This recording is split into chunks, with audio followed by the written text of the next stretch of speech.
Hi అండి, అందరికీ నమస్తే. Welcome back to our channel.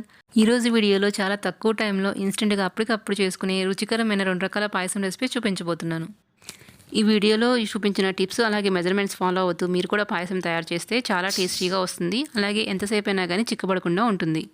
ఇప్పుడు బియ్యము పెసరపప్పుతోనే కాకుండా ఇలా అటుకులతోనూ సగ్గుబియ్యంతో కూడా పాయసాన్ని చాలా టేస్టీగా అలాగే క్విక్గా చేసుకోవచ్చు. పండుగలప్పుడే కాదండి, మనకి ఎప్పుడైనా స్వీట్ తినాలనిపించినప్పుడు ఎంతో ఈజీగా క్విక్గా 5 మినిట్స్లో చేసుకునే ఈ అటుకుల పాయసం ఎలా తయారు చేయాలో చూసేద్దాం. ముందుగా ఈ పాయసం తయారు చేసుకోవడం కోసం అరకప్పు బెల్లాన్ని ఇలా సన్నగా తరిగి ఒక గిన్నెలోకి తీసుకోవాలి. ఇప్పుడు బెల్లంలో ఒక పావు కప్పు వాటర్ వేసుకొని స్టవ్ మీద పెట్టుకొని కరిగించుకోవాలి. ఈ బెల్లం కరిగేలోపు మనము ఇంకొక స్టవ్ మీద పాయసానికి కావాల్సిన పాలు వేడి చేసుకుందాం. ముందుగా ఒక గిన్నె తీసుకొని దానిలో ఒక 3 కప్పుల పాలు తీసుకోవాలి. ఇక్కడ నేను 1 కప్పు అటుకులు తీసుకుంటున్నాను. 1 కప్పుకి 3 కప్పుల పాలు సరిపోతాయి. లేదంటే మీరు 1 కప్పు ఎక్స్ట్రా అయినా తీసుకోవచ్చు. మనకి కిచెన్లో పని త్వరగా అయిపోవాలి అనుకున్నప్పుడు ఇలా 2 స్టవ్లు వెలిగించుకొని ఒకదాని మీద బెల్లము ఒకదాని మీద పాలు పెట్టుకుంటే మనకి త్వరగా అయిపోతుంది. ఇప్పుడు ఈ బెల్లం కరిగింది కదండి, ఇది పాకం రానవసరం లేదు. ఇలా ఒక 2 పొంగులు రాగానే ఆఫ్ చేసుకొని పక్కన పెట్టుకోండి. ఈలోపు మనకి పాలు కూడా బాగా మరిగిపోయి ఉన్నాయి. ఇప్పుడు స్టవ్ ఆఫ్ చేసుకొని పాలు కూడా పక్కన పెట్టుకోండి. ఇప్పుడు స్టవ్ మీద ఒక ప్యాన్ పెట్టుకొని దానిలో 1 టేబుల్ స్పూన్ నెయ్యి వేసుకొని 1 టేబుల్ స్పూన్ సన్నగా కట్ చేసుకున్న బాదం పప్పు, అలాగే 1 టేబుల్ స్పూను బ్లాక్ కిస్మిస్, అలాగే 1 టేబుల్ స్పూను సారపప్పు వేసుకుంటున్నాను. మీరు మీకు ఇష్టమైన డ్రై ఫ్రూట్స్ కానీ నట్స్ కానీ వేసుకొని ఫ్రై చేసుకొని ఇవి ఫ్రై అయిన తర్వాత ఒక గిన్నెలోకి తీసుకొని పక్కన పెట్టుకోండి. ఇప్పుడు అదే ప్యాన్లో ఇంకొక టేబుల్ స్పూన్ నెయ్యి వేసుకొని 1 కప్పు అటుకులు తీసుకోవాలి. అటుకులు మరీ మందంగా కాకుండా మరీ పలచగా కాకుండా మీడియంగా ఉన్న అటుకులను తీసుకొని లో ఫ్లేమ్లో పెట్టుకొని కలుపుకుంటూ ఫ్రై చేసుకుందాం. మీరు మరీ పల్చటి అటుకులు తీసుకుంటే కనుక పాయసం ముద్దలాగా అయిపోతుంది. అందువలన కొంచెం మందగా ఉన్న అటుకులు అయితే పాయసానికి బాగుంటాయి. అటుకులు క్రిస్పీగా ఫ్రై అయిన తర్వాత మనం కాచి పెట్టుకున్న పాలను కూడా దీనిలో కొంచెం కొంచెంగా కలుపుకోవాలి. కొంచెం పాలు వేసుకున్న తర్వాత ఒకసారి బాగా మిక్స్ చేసుకొని మళ్ళీ ఇంకొంచెం పాలు యాడ్ చేసుకుంటూ కలుపుకోవాలి. ఇలా 3 కప్పుల పాలు మొత్తం అటుకులు పాయసానికి సరిపోతాయి. మీకు ఇంకా పలుచగా కావాలంటే ఇంకొక అరకప్పు ఎక్స్ట్రా అయినా తీసుకోవచ్చు. ఇలా పాలన్నీ యాడ్ చేసుకున్న తర్వాత ఒకసారి బాగా మిక్స్ చేసుకొని మూత పెట్టి 2 నిమిషాలు ఉడికించుకోవాలి. 2 నిమిషాల తర్వాత మూత తీసి ఉడికిందో లేదో చెక్ చేసుకోవాలి. ఇలా మనము అటుకుల్ని తీసుకుని చేత్తో ప్రెస్ చేసినట్లయితే ఇలా పిండిగా అయితే పర్ఫెక్ట్గా కుక్ అయినట్లు. ఇప్పుడు స్టవ్ ఆఫ్ చేసుకొని మనం ముందుగా కరిగించి పెట్టుకున్న బెల్లం నీళ్ళను కూడా యాడ్ చేసుకోవాలి. బెల్లం వాటర్ని ఫిల్టర్ చేసుకున్న తర్వాత దీనిలో వేసుకోవాలి. బెల్లం కరిగించిన వాటర్ని మనం చల్లగా అయిన తర్వాత కలుపుకుంటే పాలు విరిగిపోకుండా ఉంటాయి. దీనిలోనే పావు టీ స్పూన్ యాలకుల పొడి కూడా వేసుకొని ఒకసారి బాగా మిక్స్ చేసుకోవాలి. ఇప్పుడు పాయసాన్ని 2-3 నిమిషాలు ఉడికించుకున్న తర్వాత చివరిగా మనం ముందుగానే ఫ్రై చేసి పెట్టుకున్న డ్రై ఫ్రూట్స్ని కూడా వేసుకొని ఒకసారి మిక్స్ చేసుకోవాలి. మీరు ఈ పాయసం కోసం మొత్తం పాలనే కాకుండా 1 కప్పు వాటరు 2 కప్పుల చిక్కటి పాలు తీసుకున్నా కానీ టేస్టీగా ఉంటుంది. అంతేనండి, ఎంతో టేస్టీగా హెల్తీగా అటుకుల పాయసం రెడీ అయిపోయింది. ఇలా మనము 1 కప్పు అటుకులకి 3 కప్పుల పాలు అంతకంటే ఎక్కువ తీసుకున్నా చాలాసేపు అయిన తర్వాత కూడా అటుకుల పాయసం గట్టిపడకుండా ఉంటుంది. మీరు కూడా ఒకసారి ట్రై చేసి ఎలా వచ్చిందో కమెంట్ సెక్షన్లో కమెంట్ చేయండి. ఇప్పుడు సగ్గుబియ్యం పాయసాన్ని మరింత టేస్టీగా ఎలా తయారు చేసుకోవాలో చూసేద్దాం. సగ్గుబియ్యమే కదా అందరం చేసుకునేది అనుకుంటున్నారా? అలా కాకుండా నేను చూపించిన స్టైల్లో ఒకసారి చేసి చూడండి. పిల్లలైనా కానీ పెద్దవాళ్ళైనా కానీ కొంచెం కూడా మిగల్చకుండా అంత ఇష్టంగా తింటారు. అసలు పంచదార యూజ్ చేయకుండా ఇంకా టేస్టీగా హెల్తీగా ఈ రెసిపీ ఎలా తయారు చేసుకోవాలో చూసేద్దాం. వీడియోలోకి వెళ్ళే ముందు మీరు ఫస్ట్ టైం నా ఛానల్ని చూస్తున్నట్లయితే ఇలాంటి మరిన్ని రెసిపీ అప్డేట్స్ నోటిఫికేషన్ మీకు రావాలి అంటే నా ఛానల్ని సబ్స్క్రైబ్ చేసుకోండి. అలాగే పక్కనే ఉన్న బెల్ ఐకాన్ ప్రెస్ చేసి ఆల్ అని ప్రెస్ చేయండి. ముందుగా ఈ పాయసం తయారు చేసుకోవడానికి 1 కప్పు సగ్గుబియ్యాన్ని ఒక బౌల్లోకి వేసుకోవాలి.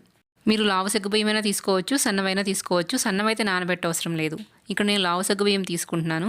వీటిని ఒక 2 సార్లు శుభ్రంగా వాష్ చేసుకోండి. ఇలా వాష్ చేసుకున్న తర్వాత మనం ఏ కప్పుతో అయితే సగ్గుబియ్యం తీసుకున్నామో అదే కప్పుతో 2 కప్పుల కాచి చల్లార్చిన పాలు తీసుకొని ఒక 1 అవర్ నానబెట్టుకోవాలి.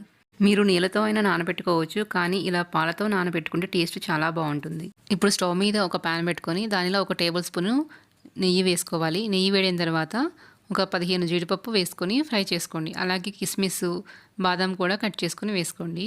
ఇక్కడ మీకు నచ్చిన డ్రై ఫ్రూట్స్ వేసుకొని ఫ్రై చేసుకొని ఒక బౌల్లోకి ట్రాన్స్ఫర్ చేసుకోండి. ఇప్పుడు సగ్గుబియ్యం ఒక 1 అవర్ నానబెట్టుకున్న తర్వాత స్టవ్ మీద ఒక ప్యాన్ పెట్టుకొని దానిలో 1 టేబుల్ స్పూన్ నెయ్యి వేసుకోవాలి. నెయ్యి వేడైన తర్వాత మనం సగ్గుబియ్యం తీసుకున్న కప్పుతోనే 1 కప్పు క్యారెట్ని ఇలా తురుముకొని వేసుకోవాలి. ఇక్కడ నేను క్యారెట్ సగ్గుబియ్యం సేమ్ క్వాంటిటీ తీసుకున్నాను. మీరు మీకు ఇష్టమైన విధంగా క్యారెట్ కానీ సగ్గుబియ్యం క్వాంటిటీ కానీ అడ్జస్ట్ చేసుకోండి. క్యారెట్ తురుము పచ్చివాసన పోయేంత వరకు మంటని లో ఫ్లేమ్లోనే పెట్టుకొని మధ్య మధ్యలో కలుపుకుంటూ ఫ్రై చేసుకోవాలి. నేను ఈ పాయసంలో న్యాచురల్ కలర్ కోసం ఒక పావు టీ స్పూను పసుపు వేసుకుంటున్నాను. మీరు లాస్ట్‌లో మీకు నచ్చిన ఫుడ్ కలర్ కానీ లేదా కుంకుమ పువ్వు కానీ వేసుకోండి. ఇలా పసుపు వేసుకోవటం వల్ల మనకి మంచి కలర్ వస్తుంది. అలాగే హెల్త్‌కి కూడా చాలా మంచిది. పిల్లలు క్యారెట్ తినకపోయినా లేదంటే పాలు ఇష్టం లేదు తాగము అన్నా కానీ ఇలా క్యారెట్ కీర్ చేసి పెట్టండి. చాలా టేస్టీగా ఉంటుంది. వాళ్ళు ఇష్టంగా తింటారు. క్యారెట్‌లో ఉండే విటమిన్ ఏ పిల్లల కంటి చూపు పెరగడానికి యూజ్ అవుతుంది. అలాగే పాలలో ఉండే కాల్షియం అనేది బోన్ స్ట్రెంత్‌కి హెల్ప్ అవుతుంది. ఇలా క్యారెట్‌ని ఒక 4, 5 నిమిషాలు ఫ్రై చేసుకున్న తర్వాత దీనిలో ఒక 5-6 కప్పుల కాచి చల్లార్చకుండా పాలు పోసుకోవాలి. నేను అన్నీ ఒకే కప్‌తో మెజర్‌మెంట్స్ చెప్తున్నానండి. ఇక్కడ మీరు క్యారెట్‌ని ఓన్లీ పాలతోనే ఉడికించుకుంటున్నాను. మీరు కావాలంటే కొంచెం వాటర్ కూడా యాడ్ చేసుకోవచ్చు.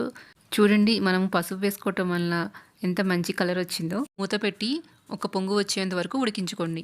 ఇలా మొత్తం పాలలోనే ఉడికించుకోవటం వల్ల పాయసానికి మంచి టేస్ట్ వస్తుంది. క్యారెట్ కూడా ఉడికిన తర్వాత ఇప్పుడు మనము ఒక గంట నానబెట్టుకున్న సగ్గుబియ్యం కూడా యాడ్ చేసుకోవాలి. ఒకసారి బాగా మిక్స్ చేసుకున్న తర్వాత మూత పెట్టి సగ్గుబియ్యాన్ని బాగా ఉడికించుకోవాలి. సగ్గుబియ్యాన్ని మధ్య మధ్యలో కలుపుకుంటూ మెత్తగా ఉడికించుకోవాలి. మీకు ఎప్పుడైనా స్వీట్ తినాలనిపించినప్పుడు ఇలా క్విక్గా ఈజీగా సగ్గుబియ్యం పాయసం చేసుకోండి. అలాగే సగ్గుబియ్యం తీసుకోవటం వల్ల మన శరీరంలో ఉండే వేడిని కూడా తగ్గిస్తుంది.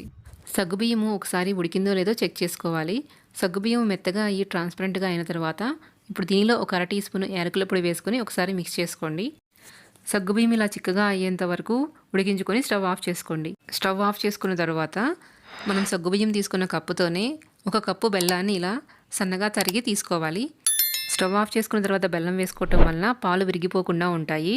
ఇప్పుడు బెల్లం కరిగేంత వరకు బాగా మిక్స్ చేసుకోండి. ఇక్కడ బెల్లం ప్లేస్లో మీరు షుగర్ అయినా యాడ్ చేసుకోవచ్చు. పాయసం చూడండి ఎంత చిక్కగా మంచి కలర్ఫుల్గా వచ్చిందో. మీకు ఇంకొంచెం పల్చగా కావాలి అంటే కాచి చల్లార్చిన పాలు యాడ్ చేసుకోండి. ఇప్పుడు దీనిలోని మనము ఫ్రై చేసి పెట్టుకున్న డ్రై ఫ్రూట్స్ కూడా యాడ్ చేసుకొని వేడివేడిగా సర్వ్ చేసుకోండి. ఈ పాయసం టేస్ట్ అయితే అమృతంలా ఉందండి. ఒకసారి మీరు కూడా తప్పకుండా ట్రై చేసి ఎలా వచ్చిందో కమెంట్ సెక్షన్లో కమెంట్ చేయండి. అంతేనండి, ఎంతో ఈజీగా tasty and healthy carrot payasam ready అయిపోయింది. నా వీడియోస్ కనుక మీకు నచ్చినట్లయితే లైక్ చేయండి. అలాగే నా ఛానల్ని సబ్స్క్రైబ్ చేసుకోండి. మీ ఫ్రెండ్స్తో కూడా షేర్ చేయండి. Thank you for watching.